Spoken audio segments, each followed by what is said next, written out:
Okay, so come the day of the Employment Tribunal in Ashford, I went along there with my daughters and my wife, obviously, Maggie, and we met Linda Ashby there, and we went up to the courtroom. It's quite informal. They didn't wear gowns and all that sort of stuff. I mean, there's a big crest, you know, the legal crest behind where they sit, and it was set out like a little courtroom, but all on one level. It was a room rather than a special building, and the other side turned up.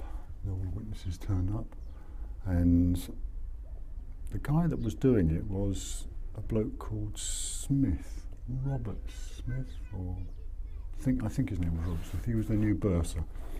Anyway, so he was conducting the case for them, and then there were three judges. There's the actual employment judge, a guy called Employment Judge Sutton, who'd been changed for some reason. He'd only been doing it for about 2 or 3 weeks. He'd been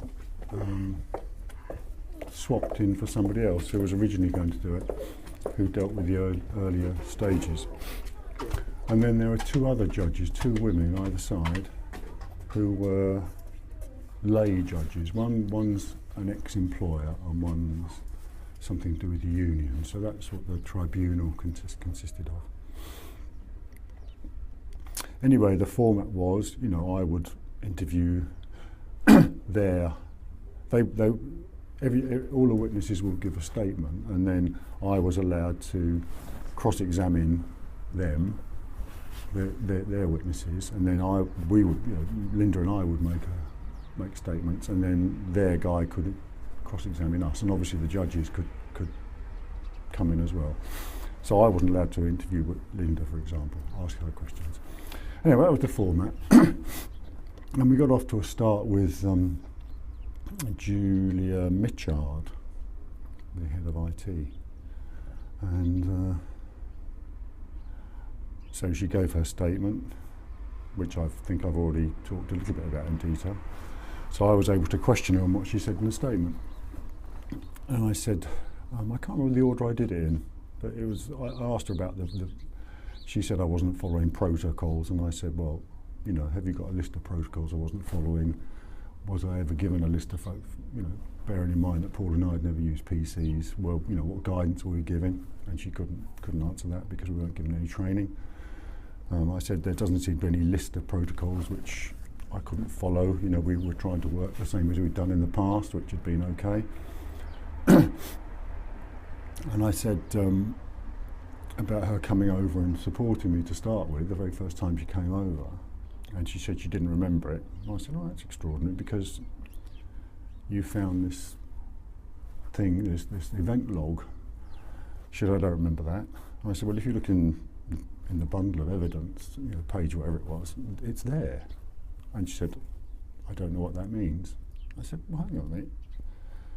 You found it, you know, it's hidden down in the recesses of the filing system of Microsoft Windows.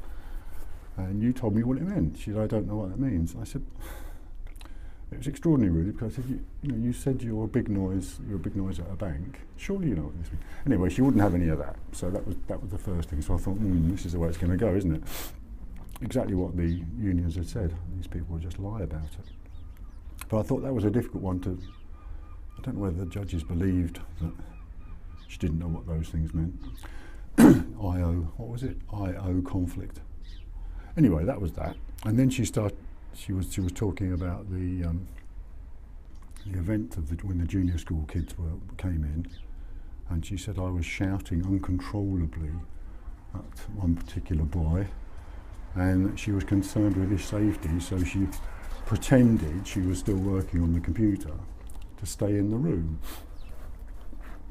And I said, that's very interesting. I said, I do actually remember the incident. You know, I'd come back from my Easter holidays expecting to be able to finish off projects, and it turned out I had the whole afternoon of junior school classes who weren't going to be able to use computers, and they were halfway through a project. So obviously it was, you know, I was under a bit of stress at the time, but I wasn't out of control. I mean, you know, teacher shouts at pupil. It's not going to make the front page of the newspaper, is it? Anyway, she was going on about, you know, how awful it was and everything. I said, well, okay then, let's go through some of the things you've said in your witness statement. For a start, you said it was on such and such a date. If you look at that date, that's actually a Wednesday. And she said, yeah. I said, well, I don't teach junior school on a Wednesday. She said, oh, maybe it must have been the Tuesday or the Thursday. I said, oh, okay.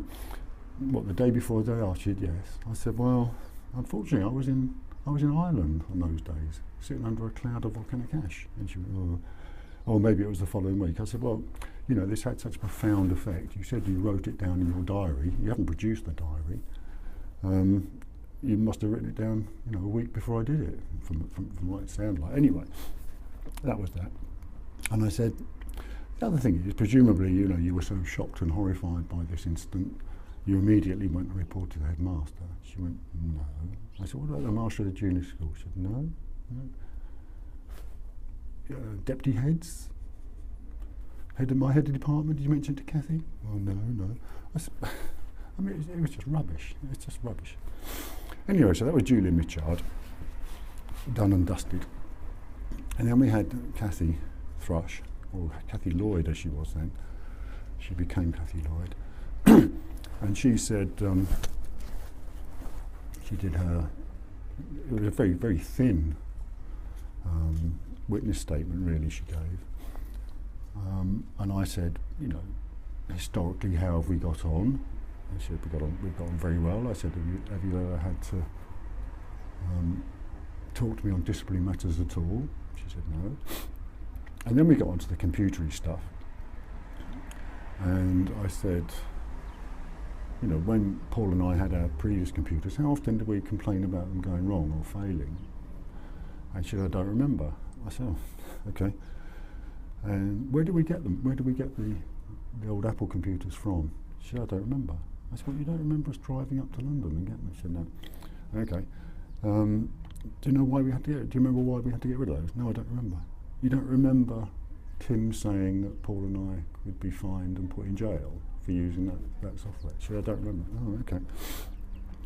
I said, you said in your statement that my attitude, you didn't say what attitude, but my attitude was illustrated in my annual appraisals, many of which I refused to sign.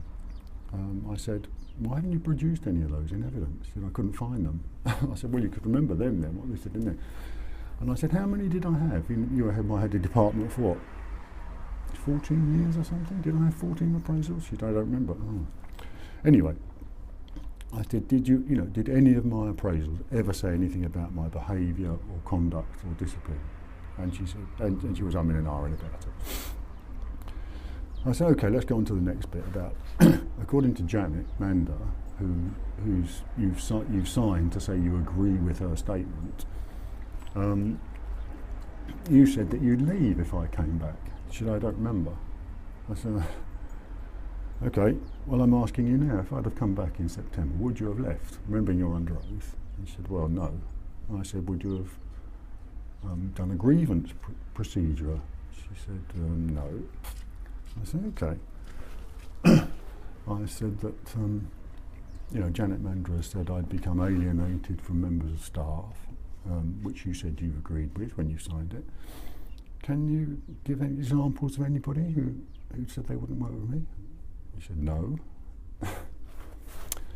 Okay, so, that was Kathy. It mainly consisted of her saying, I don't remember, I seem to recall. Then we got Janetmundo. Janetmundo gave a massive statement, very, very, very wordy. And when I was questioning her, it was mostly to do with the conflict between what she'd said about the way that I was using computers and, the report, Exhibit A, where she said that the computers were an obstacle to, the computers and the support were an obstacle to effective teaching at the school. And she still stuck by it. And I said, well, you're expecting the court to believe that, everybody in the school was suffering from these complaints, which had been going on for months and months, or years, in fact. Yet in my case, it was down to the way I was using them. And she said about not following protocols and all this sort of stuff.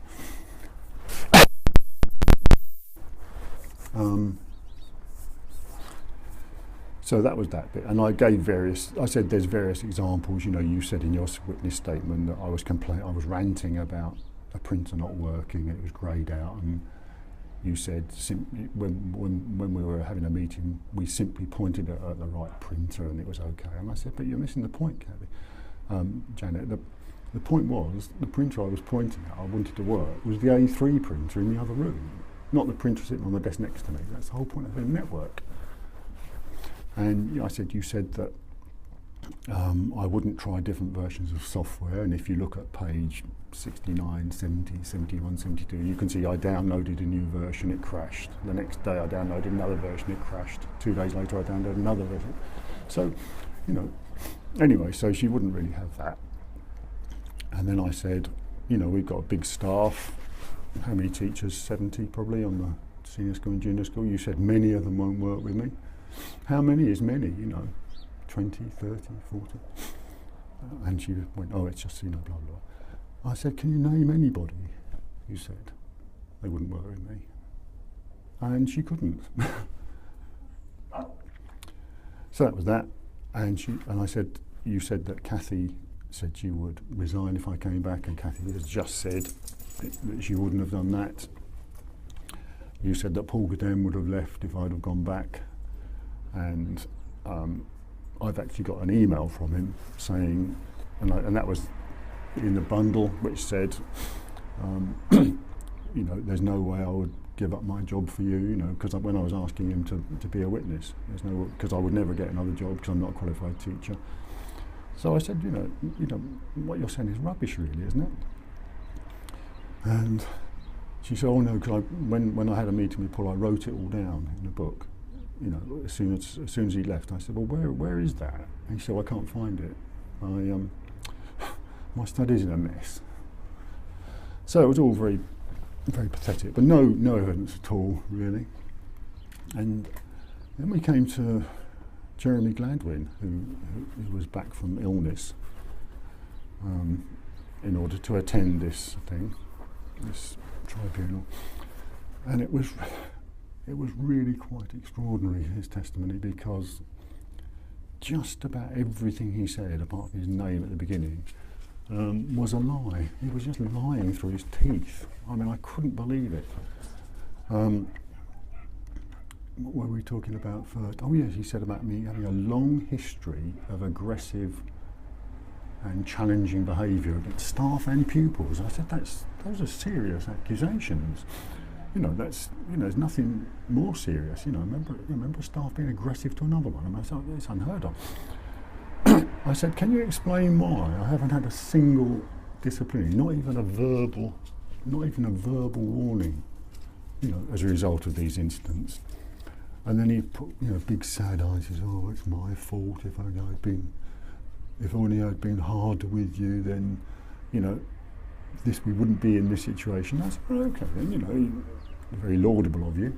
Perhaps you could give an example of me being aggressive towards a member of staff. Just tell the court, give us 1 or 2 examples of people I was aggressive towards. And he blustered. He couldn't. And I said, what about kids, me being aggressive? Tell me about the complaints you've had about that. Give us some examples. And he couldn't. I said, even though I said, do you remember the kid that called me an effing W because I took his mobile phone off him? Did I get aggressive with him? And that same boy actually tried to get me into a fight in a pub in Canterbury as a 15-year-old. Nothing happened about that, did it? I wasn't aggressive towards him then. I resisted. Anyway, he was going on like that. He did say something about computers. We did talk a little bit about computers. I think I did point out, even though he said that the computers that were being made for me by the IT department were the highest spec, most powerful computers in the school. And I said, well, I noticed you didn't have one on your desk. What did you have on your desk? Oh yeah, it was an iMac. Oh yeah, okay. Anyway, so that was that. And then I said, the funny thing is, Headmaster, that before all this malarkey blew up, I thought we actually got on quite well. We went on that camping CCF sailing camp, didn't we? And we seemed to get on all right during that. And he said, oh, I don't go in for character assassination, but you are the most difficult person I've ever met in my entire life. The most difficult person to get on with I've ever met in my entire life. And I said, well, since you don't go in for it, you've done a pretty good job there, which even the judges laughed about, and they thought that was quite an amusing comment. Anyway, so that was him. Oh no, the other thing was, I said about the difference between the way I was treated and the way other people are treated. This is the one that I can't believe. I cannot believe this. He said, I don't know what you mean. I said, well, how about the teacher who used to go out, head of the department used to go out and drink every lunchtime and come back and sleep it off? He said, I don't know who you mean. Okay. What about the teacher that downloaded porn when he was on duty on a Sunday? And he tried to print it out, and it came out in the IT suite, where the pupils were. And he said, I don't know who you mean. I said, okay. What about the people that there were several teachers who had physically grabbed kids and threatened them and things like that? I don't know who you mean. Because Linda had talked about these in her witness statement. Other people who'd done far worse and got away with it. And I said, well, okay, what about, let's do an easy one. What about the guy that was having a relationship with a sixth form girl? I don't know who you mean. I'll make it easy for you. He was the same guy that rode his bike around the A-level examination hall when kids were doing an A-level exam. I don't know who you mean. And I said, this is just ridiculous. Everybody else in this room from the school knows exactly who I'm talking about. He was just lying through his teeth. I mean, this last person we referred to, he had a reference written for him, and he's now away somewhere else, presumably grooming people. Anyway, that was that. It was just a complete joke. Nothing he said was, he didn't say anything. And he is now a head teacher of, I think it's Bishop Stortwood or something. I don't know if he's still there. He went off onwards and upwards, Jeremy Gladwin. There we go. So that was their witnesses. Then we got onto mine, and Linda Ashby read out her statement, which I think I've alluded to already. She said that I was a popular, professional, well-meaning member of staff.